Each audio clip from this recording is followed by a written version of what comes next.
வாழ்க்கை புனிதமானது, புரியாத புதிரானது. புரிதல் இருந்தால் சுகமானது, அழகானது.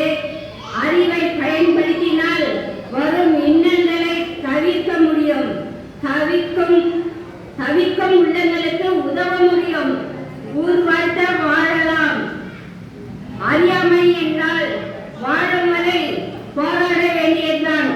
அறியாமை என்றால் ஒரு சிக்கல் பல சிக்கலாகி சிந்தனை தவறானதாக ஆகும். வாழும் வரை போராட வேண்டியதுதான். வாழ்க்கையே போராட்டம்தான்.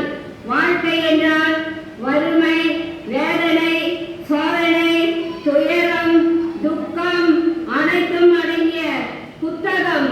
இந்த புத்தகத்தை அறிவை பயன்படுத்திதான் வாழ்க்கை போராட்டத்தை விரட்ட வேண்டும். இல்லையே கவலையும் கண்ணீரும் உடன் இருக்கும். வளமாக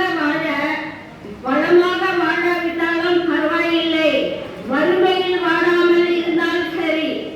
வளமாக வாழாவிட்டாலும் பரவாயில்லை, வறுமையில் வாழாமல் இருந்தால் சரி.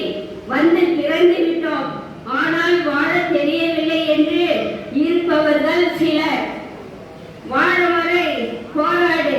வாழ்க்கை ஒளிமயமாக இருக்க வேண்டும் என நினைத்தால் வாழும் வரை போராடு.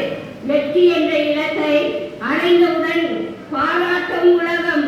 போராட்டம் இல்லாத வாழ்க்கை இல்லை.